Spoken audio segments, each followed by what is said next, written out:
Alright, so today's subject is going to be discussing a number of training splits that you can use to train in the gym to supplement your martial arts training. I'm also going to talk about my own training split that I'm currently using, and I'm going to also talk at the end of the video about how you can fit the weight training with your martial arts training as well. So the type of split you will choose is going to be based really on how much time you've got or how much time you want to commit to gym training. Obviously everybody has different commitments and different times available. So the 3 splits I'm going to give you are going to be a 3-day split, so you'll be in the gym 3 days per week, a 4-day split and a 6-day split. So I'll explain each one a little bit in detail, and you can obviously pick the one that is most suitable to your lifestyle. Number 1 is going to be a full body split. So as it says in the title, you train the full body in every session. So you're going to be doing 3 sessions per week. Say you could do 1 day on, 1 day off, 1 day on, 1 day off, 1 day on again. And you're going to train the entire body in each session. Now the exercises don't have to be the same in every session, but you do want to be covering the same muscle groups each time. So how can we structure that kind of a session? In the most basic terms, I like to think about a number of movement patterns that we should include. And they will be as follows: a squat pattern, a hip hinge, a horizontal press, a horizontal pull, a vertical press and a vertical pull at the most basic level. If we can cover those movements in each session, then we will be good for quite some time. So a quick explanation on some of those terms there. A squat pattern, obviously hopefully we know what a squat is. That can be a leg press, it can be a barbell squat, it could be a front squat, it could be a hack squat, it could be any squatting action. Okay, so where you're squatting to the floor basically, trying to get a good range of motion on that. A hip hinge is anything like a deadlift, so where you're bending at the hips, at the waist and coming back up again. That could be a Romanian deadlift, a conventional deadlift, a sumo deadlift, stiff leg deadlift. It could even be a back extension on a hyperextension bench. It could be any motion that involves the hips, or you're breaking at the hips and then coming back up again, okay? A horizontal press would be something like a chest press or a bench press with a barbell or dumbbells or machine. It could be any kind of, any variation of that movement, okay? So even, as I said, 3 days a week, you could be hitting 3 different movements and covering that same movement pattern each time. So on day 1, for example, we could have a chest press machine. Day 2 could be a dumbbell bench press maybe, or even a slight incline dumbbell bench press. And day 3 could be a barbell bench press. All right, so the exercise doesn't have to be the same, and in fact, slight variations on it throughout the week could be a good thing to avoid repetitive strain kind of injuries. A horizontal pull is the opposite. Okay, so instead of pressing forwards, you'll be pulling back like a row. So you could be doing a seated machine row, a barbell row, a cable row, dumbbell rows with 1 arm at a time. Anything where you're pulling from the front of the body to the back is going to be a horizontal row. We have an overhead press, would be like something like a shoulder press or a dumbbell seated shoulder press, barbell overhead press, anything where you're pressing from here over the top of your head. And finally, the vertical pull is like a pull-up or a lat pull-down kind of action, okay? So by covering those movements, we have pressing forwards, pulling back, pushing up, pulling down. We have the hip hinge and we have a squat as well. So we'll be covering the entire body across 1 session, 3 times a week. The second split is going to be a 4-day-a-week split, and it's going to be upper, lower, upper, lower. So what that means is on day 1 we're training the upper body, and day 2 is the lower body, and then we repeat that 2 times a week.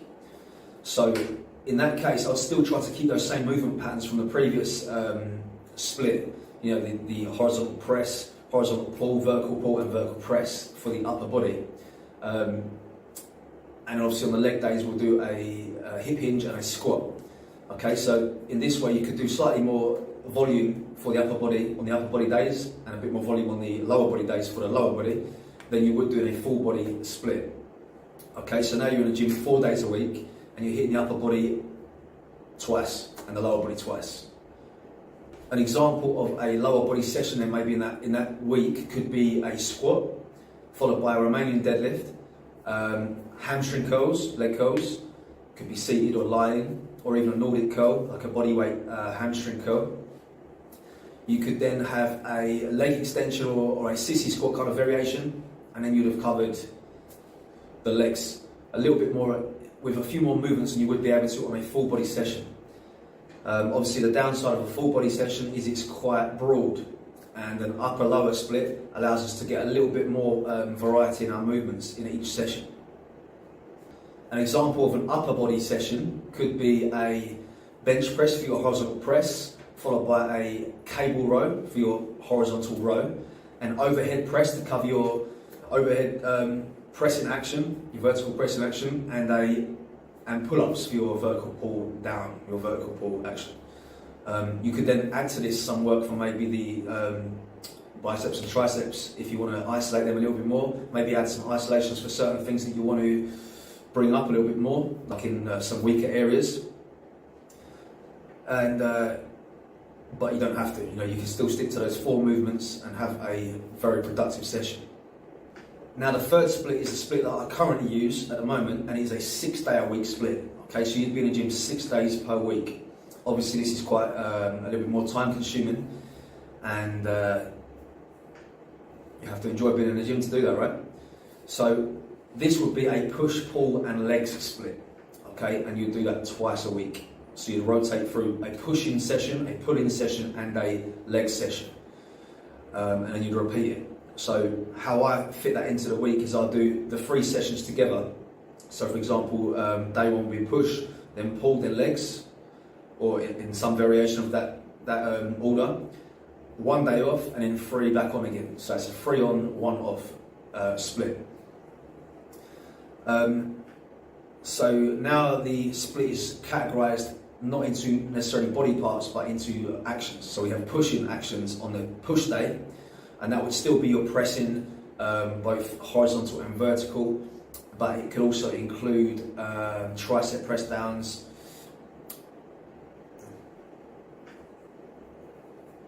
another way to organise these sessions would be to have specific days that are more like strength focused. So say you had a full body, you was doing a full body 3-day split, you could have one day that was more focused on strength type movements where you're sort of sitting around the 5 rep range each set, you know, heavy weights and low reps. And then another day could be more power focused. So you could do the same movement patterns but where you're exploding with the weight.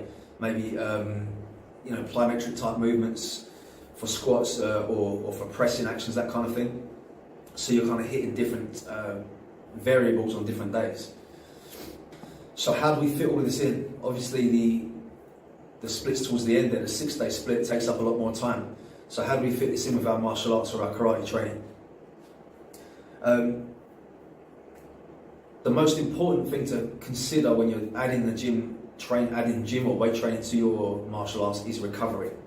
If we don't recover enough, it's going to affect our training in both sides. So if we're not recovered for the martial arts session, it's going to affect our performance there. And if we're under recovered for the weight training, we're going to be making no progress and contributing to that overall fatigue. So if I train, for example, 2 times in one day, a weight training session and a martial arts session, I will split those up as far as I can as possible, you know, in time. So for example, I could do a weight training session in the morning, after a breakfast and consuming some calories and, you know, a second meal maybe. Then I'll have a good 5-6 hours, you know, between that first session and the martial arts session. And in that time, I'll be getting in more calories to sort of recover and fuel myself for the later session there. If you're doing the 3-day split, it's a little bit easier because obviously the 3 days on, you could maybe rest those days from your martial art and put the martial arts training around that. As you train more days in the gym, it becomes a little bit more tricky, and that's why we have to do maybe 2-a-day sort of sessions.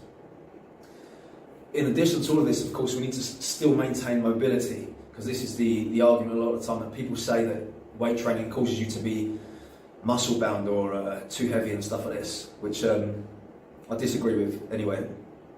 But we need to maintain our mobility during this time, so you would also need to chuck in some stretching and some mobility work with your weight training sessions or you can take care of that in your martial arts sessions. It just depends on how you want to put those in.